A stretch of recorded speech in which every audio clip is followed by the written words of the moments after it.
Hello, everybody. So now we are going to continue the topic we started last time about the conservation of mass from the fluid mechanics point of view. So the last thing that we discussed was the mathematical form for the mass flow rate, and we reached the point where we reached this expression where we said that the mass flow rate is the integration over the area of rho un dac, and un is and this is important, un is the normal velocity, the velocity normal to the surface multiplied by dac. And then we said we can simplify it by taking the average velocity, and in this case we don't need to go through all the integrations and all the mathematical work that might be tedious in many cases. And this was the last thing we mentioned in the previous video. And in this video, we're going to see how we can use this piece of information in writing the whole equation of the conservation of mass. So before we go through the equation of the conservation of mass, I'd like to do a very quick review on some vector operations. And the reason we have to go through this is that there are some things that would be related to vector operations that we're going to do, and I want to make sure that you have the information fresh in your mind before we go through this information. So the vector is a quantity that has magnitude and direction. So this, I think this is a well-known thing. The example of this is the velocity, the acceleration, the force. Any of these are quantities that have direction and have quantity. And one other thing that, or other quantities that don't have directions are like the concentration, mass fraction, the volume. These are things that don't have direction. It's just a quantity. And in order to fully define a vector quantity, we have to include both its magnitude and its direction. And in order to differentiate between the vector and scalar quantities, we use this notation, which is, I think it's a well-known thing. It is the arrow that represents a vector above the symbol. It differs from a textbook to another. Sometimes it's just an arrow with, it's not a full arrow, it's half an arrow. I mean, it doesn't have the two, it just has one side of the arrow like this. Sometimes it's written in bold, but then I prefer to put it as you see here. The dot product is one of the things that is one of the mathematical operations that relate to vectors, which is a very, very famous thing. That, for instance, you have two vectors like these two vectors, A and B, and there is an angle theta between these two vectors. And to get the dot product is the absolute value of A multiplied by the absolute value of B. So these are A and B are the absolute values of A and B multiplied by cosine the angle between them. And this is a very interesting thing, because if you think of this, if the angle is zero, meaning that they are two parallel vectors, they have zero angle between them. In this case, the cosine theta zero is 1. And then the A dot B is the absolute value of A multiplied by the absolute value of B. If the angle is 90 degrees, then cosine 90 is 0. So A dot B is 0. So the angle has a very big impact on the value of the dot product of the two vectors. One other thing is what we call the vector area. We all know the areas, but in some cases, the orientation of the area is very important, and it matters how the area is oriented, meaning that if it's horizontal, it will be different from being vertical. So the orientation of the angle is important, and in this case, of the area. In this case, we consider the area as we define the vector area. It is an area that has a magnitude, which is the value of the surface area, and a direction. And the direction that we use to define the area is the perpendicular direction. It's the vector perpendicular to the surface. So if we have if we have an area like this, and then we have this n, this is the normal vector perpendicular to the surface area. So we define the area as A. The A vector is A, which is the magnitude, times the normal vector. So in this case, we define the area and as a magnitude and a direction. Now, so these are the two things that we need to revise or remember: the product of the two vectors and the vector area. Now we want to put everything together in the conservation of mass principle or law. So the conservation of mass law states that the mass, I mean, it can be written in different words, but the message that it's saying that the mass, the net mass in and out, I mean, the difference between the mass in and out is the accumulated mass during time delta t. So this is the total mass entering the control volume minus the total mass leaving the control volume is the net mass accumulated in the control volume. It's a very, very well-known thing. So I think it's not hard to grasp and understand.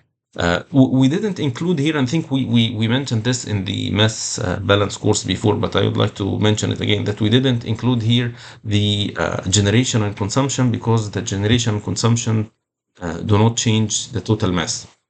They might change the number of moles, but for a chemical reaction, of course, but they don't change the mass. So the conservation of mass law is as we see it in this slide. The calculation or the derivations that we're going to do in the coming slides will include some calculations related to, or some formulas related to the control surface, and some relations related to the control area. I mean the control volume. So the control surface is this red dotted line that we have here, and the control area is, or dashed line, I'm sorry, this red dashed line is the surface, and the blue volume inside is the control volume. So if we do anything that relates to the volume, we'll write CV to say that's control volume, and anything related to surface or area, we will write CS, which is the control surface. What we're going to do next is simply try to find a formula for each one of the three terms and put them together to get a mathematical formula for the conservation of mass law that we will use in fluid mechanics applications. So first we will start with the right-hand side of the equation, which is the mass accumulated in the control volume. So we know the accumulation is the change of mass per unit time. So first we will do what we do all the time. We will get a differential volume that has a differential mass dm, and we will say that the dm is the rho times dv. And to get it or to get the mass over the whole volume, we are going to do the integration of the dm over the whole control volume. This is the mass of the whole control volume. It is the integration of the dm over the control volume, which is rho dv over the control volume, integration of rho dv over the control volume. Now we have this is the mass, this is the total mass in the control volume.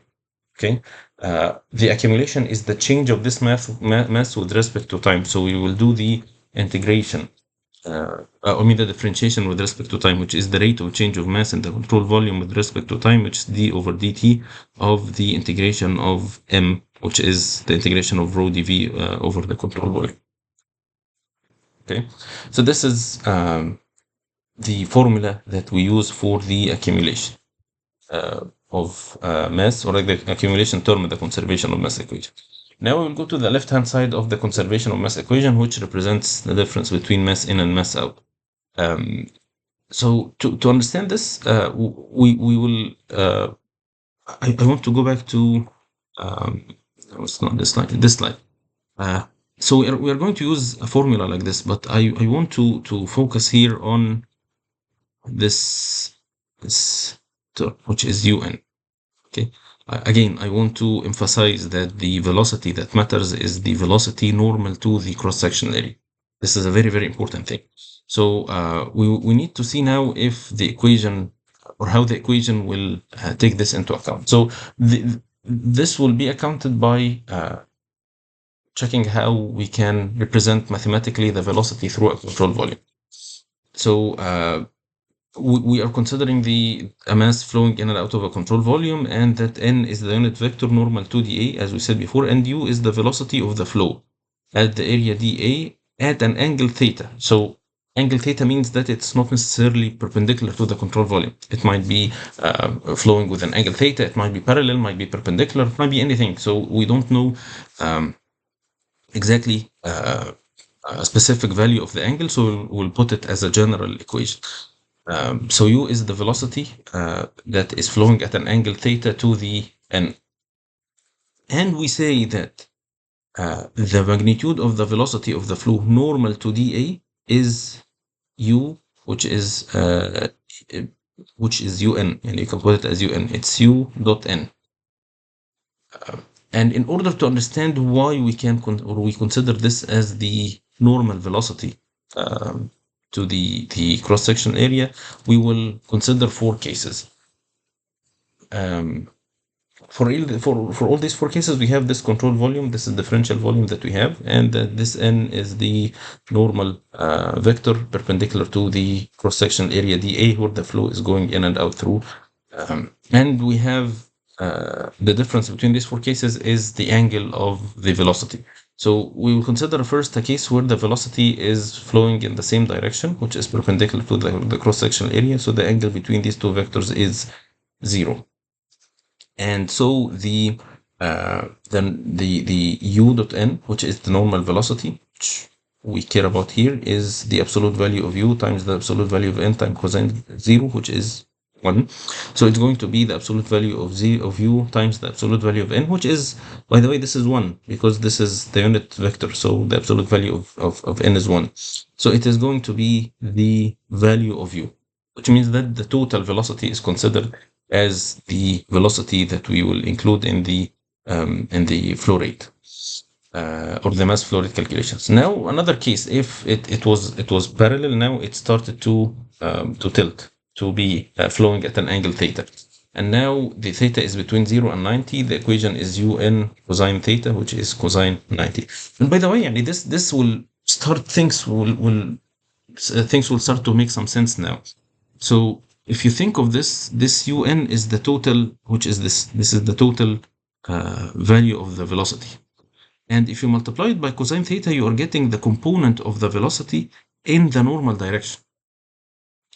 This is what we do in mechanics all the time, that the component of the velocity in the normal direction is the velocity cosine the angle, and then the parallel is the value sine the angle, right?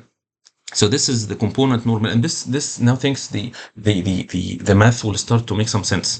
The dot product, which is something that we spent a lot of time without understanding what we mean by the dot product. Now it's giving some sense. Now it gives us the component of the velocity in the normal direction, okay, which is un cosine theta.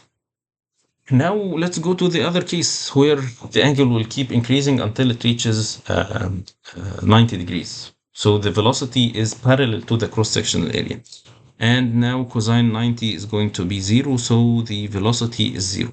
This means that there is no component of the velocity flowing perpendicular to the cross-section area. All the flow is parallel to the area, so we don't consider it as flowing through the cross-section area. So this is a very, very nice thing. The last case is a very interesting one. Now let's consider a case where the fluid is flowing in the other direction.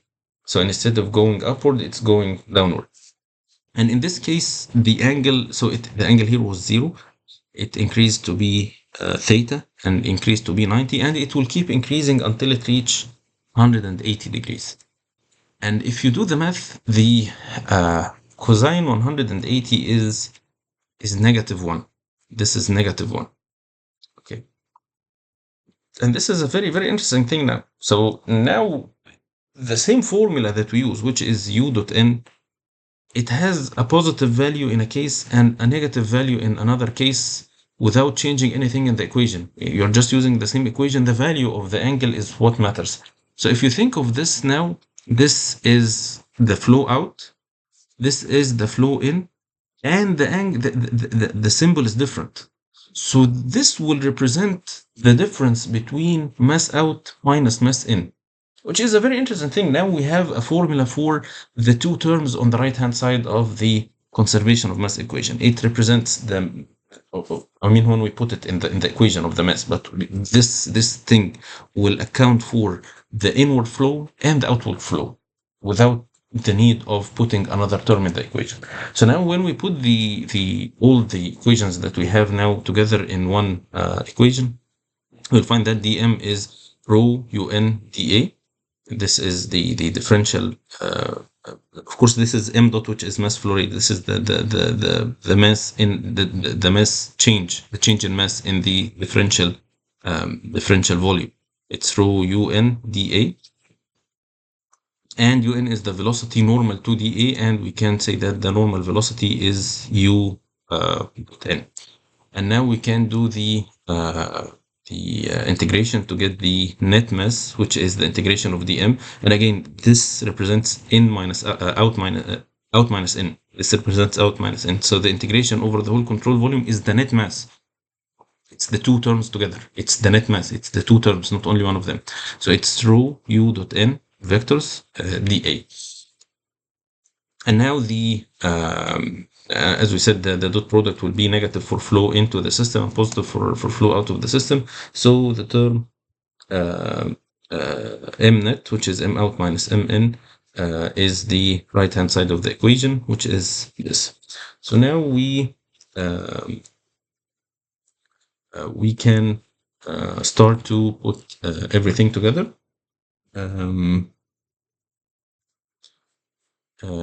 In the continuity equation, and when we put everything together, we have now formulas for these two terms and formula for this term, and we can put everything together. So this is the mass out minus in. Now this is the mass entering minus mass leaving, so we put a negative sign here to make this match this.